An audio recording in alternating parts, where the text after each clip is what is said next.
తెలంగాణ ప్రభుత్వం స్థానిక సంస్థల ఎన్నికలపైన కీలక నిర్ణయం తీసుకుంది. ప్రజాపాలన వారోత్సవాల అనంతరం ఎన్నికలు నిర్వహించాలని నిర్ణయించింది. సీఎం రేవంత్ రెడ్డి అధ్యక్షతన తెలంగాణ మంత్రివర్గం సమావేశమైంది. ఈ సమావేశంలో ప్రజాపాలన వారోత్సవాలు, సౌదీ అరేబియా ప్రమాదంలో మరణించిన వారికి పరిహారం, స్థానిక సంస్థల ఎన్నికలు తదితర అంశాలపైన చర్చించి నిర్ణయాలు తీసుకున్నారు.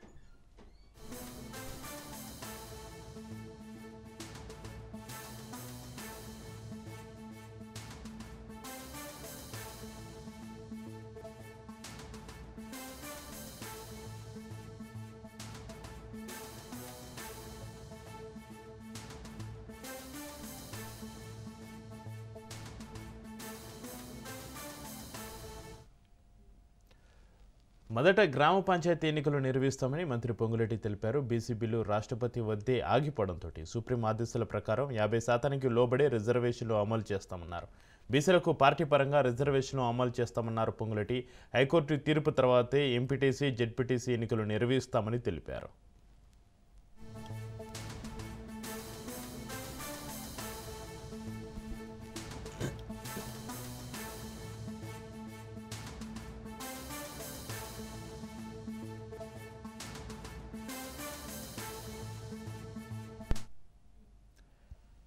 డిసెంబర్ 1 నుంచి 9వ తేదీ వరకు ప్రజాపాలన వారోత్సవాలు నిర్వహించాలని మంత్రివర్గం నిర్ణయించింది. ఈ వారోత్సవాల అనంతరం ఎన్నికలు నిర్వహించాలని నిర్ణయించడంతో డిసెంబర్ 2వ వారంలో స్థానిక సంస్థల ఎన్నికలకు నోటిఫికేషన్ విడుదలయ్యే అవకాశాలు కనిపిస్తున్నాయి.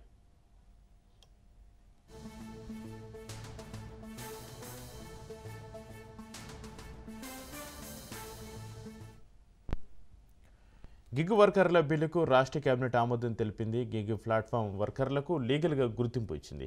సామాజిక భద్రత కోసం బోర్డు ఏర్పాటు చేస్తున్నామని మంత్రి పొంగులేటి తెలిపారు. చిత్తశుద్ధితో ఈ ప్రభుత్వం బీసీలకి 42% రిజర్వేషన్ కల్పించాలని శత విధాల ప్రయత్నం చేసిన కేంద్ర ప్రభుత్వ సహకారం లేని కారణంగా కేంద్ర ప్రభుత్వంలో ఇక్కడ నుంచి ఏదైతే రికమెండ్ చేసిన ఫైలు రాష్ట్రపతి గారి దగ్గరే హోల్డ్ అయి ఉండటం కారణం చేత కోర్టులలో కూడా ప్రభుత్వానికి వ్యతిరేకంగా నిర్ణయం వచ్చిన కారణం చేత రాష్ట్ర ప్రభుత్వం కోర్టులో ఫైట్ చేస్తూనే ఏదైతే 15th ఫైనాన్స్ కమిషన్ నుంచి రాష్ట్రానికి రావాల్సిన లోకల్ బాడీస్కి రావాల్సిన సుమారు 3,000 కోట్లు ఈ మార్చితో అవి ల్యాప్స్ అయిపోయే పొజిషన్ ఉంది. దాన్ని దృష్టిలో పెట్టుకొని పార్టీ పరంగా బీసీ సోదరులకి 42% రిజర్వేషన్లో ఇది సీట్లు అలాట్ చేస్తూ మొదట గ్రామ పంచాయతీ ఎన్నికలు నిర్వహించాలని ఈరోజు కేబినెట్ నిర్ణయించడం జరిగింది. మిగిలిన ఎంపీటీసీలు, జెడ్పీటీసీలు, అదే రకంగా మున్సిపల్ కార్పొరేషన్లు అన్నీ కూడా కోర్టులో ఒక కంక్లూజన్ వచ్చిన తర్వాతనే వాటిని నిర్ణయం తీసుకోవాలని కూడా ఈరోజు రాష్ట్ర కేబినెట్ లో సుదీర్ఘంగా చర్చించిన తర్వాత రాష్ట్రానికి కేంద్రం నుంచి రావాల్సిన సుమారు 3,000 కోట్లు గడిచిన 2 సంవత్సరాల నుంచి ఏవైతే ఉన్నాయో అవి కూడా యాజ్ పర్ నామ్స్ ప్రకారం మార్చితో ల్యాబ్స్ అయిపోతున్న కారణంగా రాష్ట్రానికి రావాల్సిన 3,000 కోట్లు ల్యాబ్స్ చేసుకోవటం ఇష్టం లేక స్థానిక సంస్థలు ఓన్లీ గ్రామ పంచాయతీ ఎన్నికలు పెట్టాలని ఈరోజు కేబినెట్ నిర్ణయించడం జరిగింది.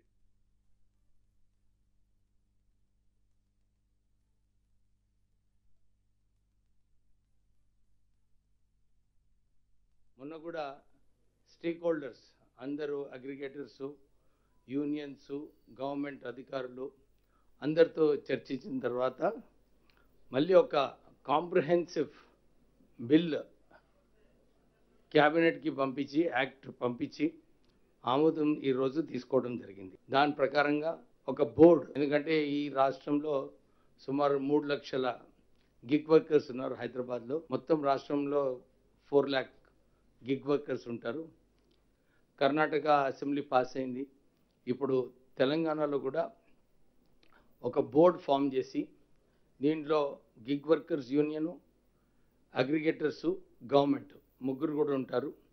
దీంట్లో అందరు గిగ్ వర్కర్స్ని రిజిస్టర్ చేసుకునే బాధ్యత ఈ యాక్ట్లో ఉంటుంది. దీని ప్రకారంగా ఎవరైతే గిగ్ వర్కర్స్ ఉన్నారో వాళ్ళందరూ కూడా రిజిస్టర్ చేసుకోవాలి. అగ్రిగేటర్స్ కూడా ఈ బోర్డులో ఉండి వాళ్ళు కూడా సమస్యలు ఏమున్నాయో వారికి ఈరోజు ప్రత్యేకంగా ఒక ఆఫీసర్ లేడు అక్కడ. ఈ అగ్రిగేటర్స్లో ఒక ఆఫీసర్ని పెట్టి వీళ్ళు గిగ్ వర్కర్స్ సమస్యలు ఏమున్నాయి పరిష్కరించడానికి ఈ యాక్ట్ కూడా ఈ ఫెసిలిటీ ఉంది. దాంతోపాటు సెస్ కలెక్ట్ చేసినప్పుడు గిగ్ వర్కర్స్కి వేరే మెడికల్ ఇష్యూస్ అన్నా కానీ యాక్సిడెంటల్ డెత్లో ఏదైతే సెస్ ప్రకారంగా మనం వారికి ఫెసిలిటీస్ కల్పించవచ్చో ఇవన్నీ కూడా ఈ కొత్త గిగ్ యాక్ట్లో ఈరోజు క్యాబినెట్ ఆమోదం ఇవ్వడం జరిగింది. త్వరలోనే అసెంబ్లీలో ప్రపోజ్ చేసి యాక్ట్ బిల్ పాస్ అయిన తర్వాత గిగ్ వర్కర్స్కి న్యాయం జరిగేలాగా మేము ప్రయత్నం చేస్తున్నాం. ఇది ఒక ప్రారంభం. ఈ గిగ్ వర్కర్స్ గురించి ఈ యాక్ట్ ప్రారంభం చేయడం జరిగింది. దీంట్లో ఏది మంచిగా ఉంటాయో ఏది ఇంకా ఎక్కువ ఇంప్రూవ్ చేయొచ్చో ఇవన్నీ కూడా సమస్యలు యాజ్ వి గో, ఎందుకంటే రూల్స్ అండ్ రెగ్యులేషన్స్లో కూడా చేంజెస్ చేసుకునే అవకాశం ఉంటుంది. సో ఇది కూడా దృష్టిలో పెట్టుకొని ఈ యాక్ట్ పాస్ చేయడం జరిగింది. మేము ఒక రాష్ట్ర ప్రభుత్వం గౌరవ ముఖ్యమంత్రి గారు డైరెక్ట్గా కేంద్ర మంత్రితో అక్కడ కేంద్ర ప్రభుత్వంతో అక్కడ ఎంబసీతో డైరెక్ట్ మాట్లాడడం జరిగింది. అక్కడ ఉన్న అంబాసిడర్తో కూడా మాట్లాడిన తర్వాత క్యాబినెట్ నిర్ణయంలో ఒక నిర్ణయం ఒకటి ఏంటంటే చనిపోయిన వ్యక్తులకు అందరినీ కూడా 5 lakhs రూపీస్ అస్గిరా అమౌంట్ ఇవ్వాలని రాష్ట్ర ప్రభుత్వం నిర్ణయం తీసుకుంది. 5 lakhs ఒక్కొక్క వ్యక్తికి. రెండో నిర్ణయం అంటే కోఆర్డినేషన్ చేసేందుకు ఒక హై లెవెల్ డెలిగేషన్ పంపించడం జరిగింది. దాంట్లో మైనార్టీ వెల్ఫేర్ మినిస్టర్గా ఉన్న అజరుద్దీన్ గారు, నాంపల్లి ఏరియాలో ఎక్కువగా చనిపోయినందుకు అక్కడ స్థానిక ఎంఐఎం ఎమ్మెల్యే మాజిద్ హుసేన్ గారు మరియు గవర్నమెంట్ పరంగా మైనార్టీ వెల్ఫేర్ సెక్రటరీ డెలిగేషన్ పంపించి వాళ్ళు ఫ్యామిలీ మెంబర్స్కు సౌదీ గవర్నమెంట్కు ఇండియన్ గవర్నమెంట్ మధ్యలో కోఆర్డినేషన్ చేసి వాళ్ళకు కావాల్సిన ఏర్పాట్లన్నీ వాళ్ళు చేయాలని అనుకొని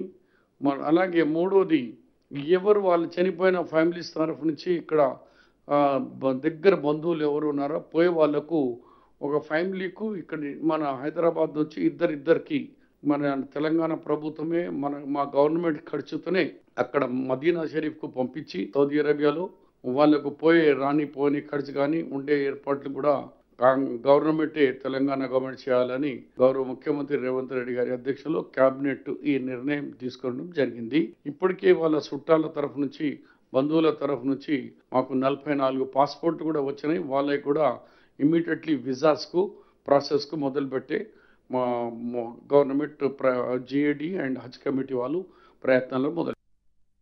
డిసెంబర్ 9 నాటికి ఈ ప్రజా ప్రభుత్వం ఇందిరమ్మ ప్రభుత్వం ఏర్పడి 2 సంవత్సరాలు పూర్తి కావస్తుంది.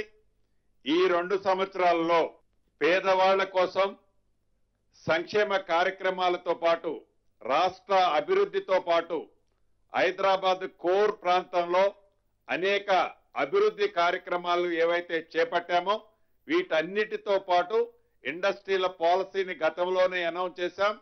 ఇండస్ట్రీల సమ్మిట్కి సంబంధించి ఇతరత్ర అన్నిటినీ 4th సిటీ ఏదైతే ఉందో అక్కడ ఒక global summit 8th, 9th December 8th, 9th నాడు 2 సంవత్సరాలు పూర్తవుతున్న సందర్భంగా 8th, 9th నాడు గ్లోబల్ సమ్మిట్ ని ఏర్పాటు చేయాలని, దానికి కావలసిన ఏర్పాట్లన్నీ యుద్ధ ప్రాతిపదిక మీద పూర్తి చేయాలని ఈరోజు కేబినెట్ లో నిర్ణయించుకోవడం జరిగింది.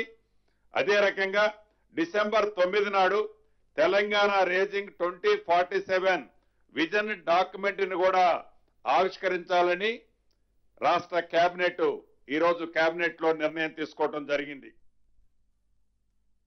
ఔటర్ రింగ్ రోడ్డుకి ఓఆర్ఆర్ కి ఇన్నర్ సైడ్ ఉన్న ఏవైతే ఇండస్ట్రీస్ ఉండి ఆ ఇండస్ట్రీలు వివిధ కారణాల చేత షట్ డౌన్ ఉండి ఇండస్ట్రీస్ ఉండొద్దు అని కొన్ని నియమ నిబంధనలు outer ring road inner side industries ఉండొద్దని నియమ నిబంధనలు ఉన్నాయి. వాళ్ళని రీప్లేస్ చేయాలని గతంలోనే వాళ్ళకి నోటీసులు ఇవ్వటం జరిగింది. ఏవైతే industries lands outer ring road లోపల ఉన్నాయో వాటిని మినీ యూజ్ జోన్లుగా వాటిని చేయాలని ఆ చేసే దాంట్లో కూడా ఆ ప్లాట్ ఉన్న ఫ్రంట్ నున్న రోడ్డు విడ్త్ను బట్టి దానికి రాష్ట్ర ప్రభుత్వానికి కొంత ఫీజు కట్టే అంశాన్ని కూడా ఈ రోజు కేబినెట్ ఆమోదించడం జరిగింది. టీపీసీసీ చీఫ్ మహేష్ కుమార్ గౌడ్ కీలక వ్యాఖ్యలు చేశారు. ఓటు ప్రతి పౌరుడికి రాజ్యాంగం కల్పించిన హక్కు అని, ఇప్పుడు ఆ ఓటు చోరీ అవుతుంది అన్నారు. సరిపేరుతో బీహార్లో ఓట్ల తొలగింపు జరిగిందన్నారు. రాజ్యాంగబద్ధంగా ఎన్నికలు జరిగి ఉంటే ఎంజీబీ కూటమికి 200 సీట్లు వచ్చేవన్నారు. ఓటు చోరీ ద్వారా ప్రజాస్వామ్యానికి నష్టం జరుగుతుందని ఎన్నికల కమిషన్, బీజేపీ అనుబంధ సంస్థల మోడీకి అధికారమే పరమావధిగా పనిచేస్తున్నారన్నారు మహేష్ కుమార్ గౌడ్.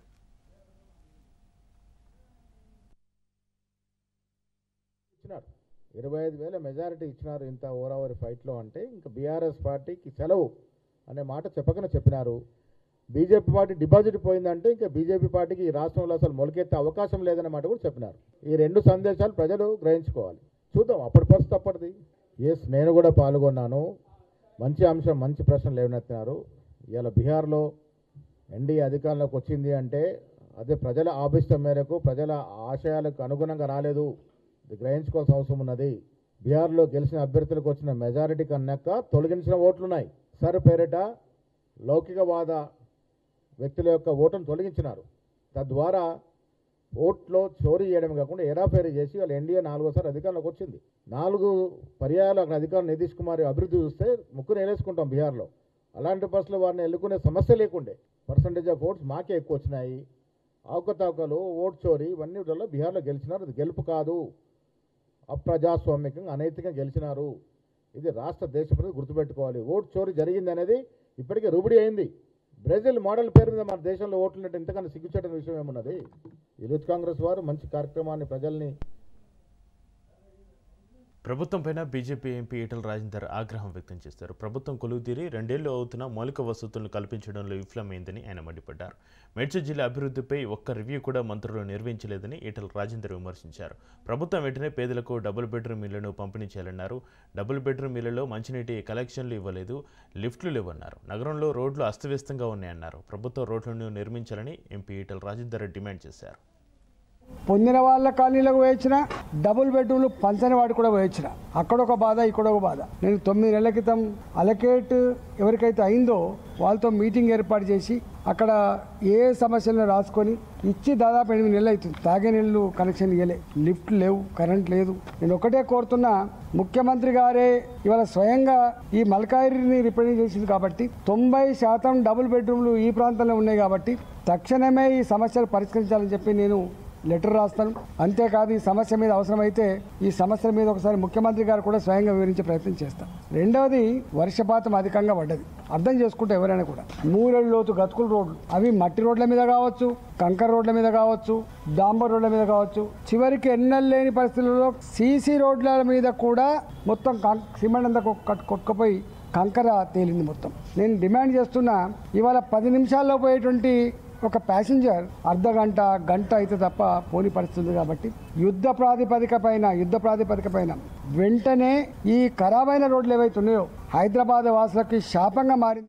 సుప్రీంకోర్టులో ఫిరాయింపు ఎమ్మెల్యేల కేసు విచారణ జరిగింది. తెలంగాణ అసెంబ్లీ స్పీకర్ గడ్డం ప్రసాద్ పైన సుప్రీంకోర్టు ఆగ్రహం వ్యక్తం చేసింది. దీంతో స్పీకర్కు సుప్రీంకోర్టు నోటీసులు జారీ చేసింది. ఫిరాయింపు ఎమ్మెల్యేలపైన చర్యలు ఎందుకు తీసుకోలేదని నోటీసులో పేర్కొంది. 3 నెలల్లో చర్యలు తీసుకోకపోవడంపైన వివరణ కోరింది సుప్రీంకోర్టు. సుప్రీంకోర్టును స్పీకర్ ఆఫీసు 8 వారాల సమయం కోరగా 4 వారాలకు వాయిదా వేసింది న్యాయస్థానం.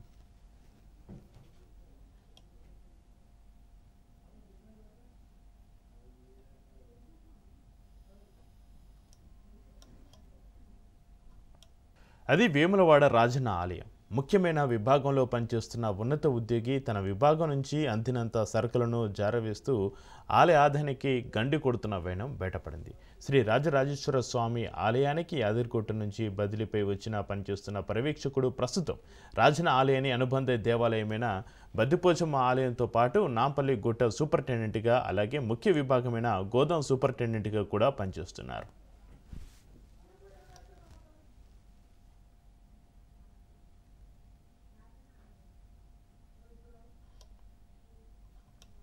ఇక తన దగ్గర పనిచేసే లేబర్ ద్వారా గోదాం నుంచి సరుకులను తన సొంత కారులో దర్జాగా తరలిస్తున్న దృశ్యాలు వైరల్ అయ్యాయి. ఇది మొదటిసారి కాదని గోదాం సెక్షన్కి వచ్చినప్పటి నుంచి తన కింది స్థాయి సిబ్బందిని నయానా భయాన బెదిరించి సామాన్లు జారవేస్తున్నాడన్న విమర్శలు ఉన్నాయి. గతంలో యాదగిరిగుట్టలో కూడా ఇలాంటి సంఘటనలకు పాల్పడ్డారని, ప్రస్తుతం వేములవాడకు బదిలీపై వచ్చిన ఉన్నతాధికారులు అండదండలు ఉన్నాయన్న ధీమతో తాను ఆడిందే ఆటగా పాడిందే పాటగా చర్యలు జరుగుతున్నాయి.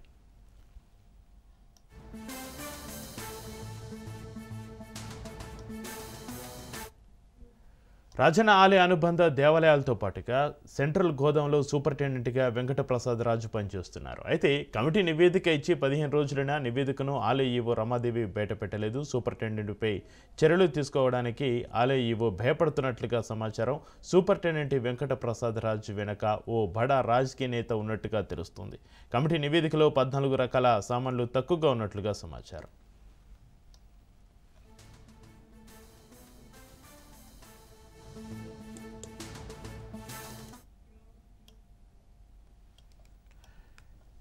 వేములవాడ రాజన్న ఆలయంలో జరుగుతున్నటువంటి సరుకుల చోరీకి సంబంధించి మరింత సమాచారాన్ని మా ప్రతినిధి రవీందర్ ఫోన్లైన్ అందిస్తారు. రవీందర్, చక్రి వేములవాడ పుణ్యక్షేత్రం దక్షిణ కాశీగా కూడా పేరుగాంచిన ఆలయము. దాదాపు దాంట్లో వేల సంఖ్యలో రోజువారీగా భక్తులు వచ్చి స్వామివారిని దర్శించుకుంటారు. అయితే స్వామివారికి సంబంధించి లడ్డు ప్రసాదాలు కావచ్చు, అక్కడ కైకర్యాలు చేయడానికి కూడా ఒకవైపు ఆ దేవాలయ శాఖకు సంబంధించిన ఎండోమెంట్ అక్కడ వాళ్ళకు సంబంధిత సామాన్లు అయితే పంపిస్తాయి. దానికి సంబంధించి ఒకవైపు అక్కడికి బదిలీగా వచ్చిన ఒక యాదగిరిగుట్ట నుంచి వేములవాడ రాజన్న ఆలయానికి బదిలీగా సూపరింటెండెంట్ గా వచ్చిన వెంకటప్రసాద్ రాజు గతంలో అంటే దాదాపు 19వ డేట్ నాడు అక్కడ అతను సరుకులను కాజేస్తున్నట్టుగా అతని కారులో పెట్టుకుంటున్నట్టుగా ఒక వీడియో రావడంతో రాజ్ న్యూస్ ఛానల్లో కూడా టెలికాస్ట్ చేయడం జరిగింది. చేసిన అనంతరం కూడా ఒకవైపు ఈవో రమాదేవి అతనికి నోటీసులు జారీ చేయడం జరిగింది. అదే విధంగా ఒక 5 సభ్యులకు సంబంధించిన కమిటీని కూడా వేయడం జరిగింది. ఆ కమిటీ నివేదిక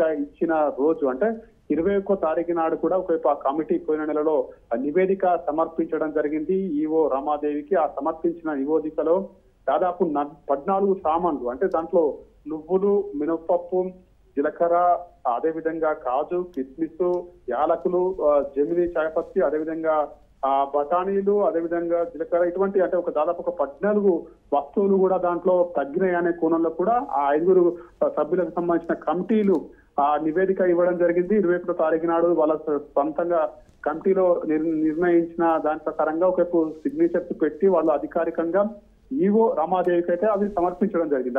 అప్పటి నుంచి ఇప్పటి వరకు రమాదేవి ఆ అధికారాన్ని కాపాడే ప్రయత్నం అయితే చేస్తున్న పరిస్థితి స్పష్టంగా దాంట్లో కనబడుతుంది. ఎందుకంటే మీడియా అడిగినప్పటికీ కూడా ఒకవైపు దానికి సంబంధించిన ఫైళ్లు చూపించకుండా దాంట్లో వస్తువులు తగ్గినాయని చెప్పినప్పటికీ కూడా ఆ నివేదిక వాళ్ళు ఇచ్చినప్పటికీ కూడా ఆమె దానిపైన ఎటువంటి క్లారిటీ ఇవ్వడం లేదు. ఆ అధికారాన్ని కాపాడే దిశగా ఆమె వెళ్తున్న పరిస్థితి కనబడుతుంది. ఈ వెంకటప్రసాద్ రాజు అయితే ఎవరైతున్నారో అతనికి ఒక బడా రాజకీయ నేత కూడా అండదండలు ఉండడంతో ఈవో భయపడి అతన్ని కాపాడే ప్రయత్నం చేస్తున్నట్టుగా స్పష్టంగా దాంట్లో కనబడుతుందని చెప్పవచ్చు. ఎందుకంటే ఆ నివేదిక అతను వెంకటప్రసాద్ రాజు అతని సొంత కారులో ఎక్కిస్తున్నట్టుగా అక్కడ స్పష్టంగా ఆ వీడియోలో కనబడుతుంది. దాంట్లో దాదాపు 14 వస్తువులు ఖాళీ అయ్యాయి, దాంట్లో తగ్గాయనే కోణంలో కూడా ఒకవైపు నివేదిక 5 సభ్యులకు సంబంధించిన కమిటీ కూడా నివేదిక ఇవ్వడం జరిగింది. అయినప్పటికీ కూడా ఈవో దీన్ని మభ్యపెట్టి ఆ అధికారాన్ని కాపాడే దిశగా ఎందుకు వెళ్తుంది? మరి అంటే ఈవో పైన ఏమైనా ఒత్తిడి వస్తుందా?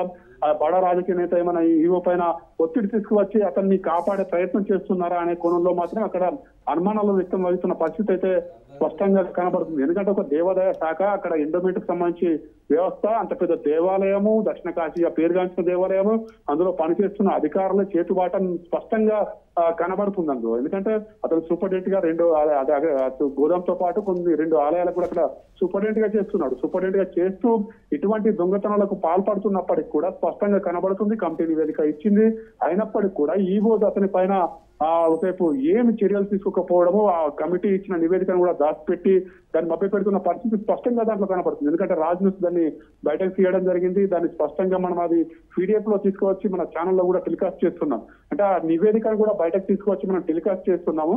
అయినప్పటికీ కూడా ఈవో రమాదేవి ఇప్పటికి కూడా దానిపై స్పందించని పరిస్థితి కనబడుతుంది. కానీ దానికి సంబంధించి ఎవరో బడా రాజకీయ నేత ఉన్నారనే కోణంలోనే కూడా ఒక స్పష్టంగా అధికారుల మధ్య మాత్రం ఇది ఒక చర్చనీయాంశంగా మారుతున్న పరిస్థితి కనబడుతుంది. ఇప్పటికైనా కానీ ఈవో రమాదేవి ఆ నివేదిక స్పష్టంగా కనబడుతుంది. దాంట్లో 14 వస్తువులు దాంట్లో ఖాళీ అయ్యాయి, తగ్గాయని కోణంలో కూడా నివేదిక ఉంది. కాబట్టి ఆ అధికారి పైన కంపల్సరీ అధికారికంగా చర్యలు తీసుకోవాలి. చర్యలు తీసుకున్నట్టయితే కంపల్సరీ ఎవరో రాజకీయ బడా నేత అండదండలతో మాత్రం ఈవో కూడా దాన్ని బబ్బ పెడుతున్నట్టుగా స్పష్టంగా దాంట్లో కనబడుతుందని చెప్పవచ్చు. ఎందుకంటే ఇది దొరికినప్పటికి కూడా అంత నివేదిక వచ్చింది, అన్ని వచ్చినప్పటికి కూడా ఈమె బబ్బ పెడుతుందంటే కంపల్సరీ ఇది వెనకాల ఏమో జరుగుతుందనే కోణంలో కూడా అక్కడ ఉన్న ఉద్యోగుల్లో మాత్రం ఒక చర్చ గట్టిగా కొనసాగుతున్న పరిస్థితి అయితే కనబడుతుందని చెప్పొచ్చు. రాజ్నాథ్ దీన్ని బయటకు తీసుకొచ్చింది, దాన్ని స్పష్టంగా మన స్క్రీన్ పైన కూడా చూపిస్తున్నాం. ఎందుకంటే దాంట్లో 14 వస్తువులు తగ్గాయి, తగ్గినప్పటికి కూడా ఈవో మరి ఎందుకు చర్యలు తీసుకోవడం లేదు, దేని గురించి అనే కోణంలో కూడా రాజ్నాథ్ దీన్ని ఒకవైపు అడుగుతున్న పరిస్థితి అయితే కనబడుతుంది. ఇప్పటికైనా ఈవో దానిపైన స్పష్టత ఇవ్వాలి, అతని అధికారి పైన ఎటువంటి చర్యలు తీసుకుంటారు.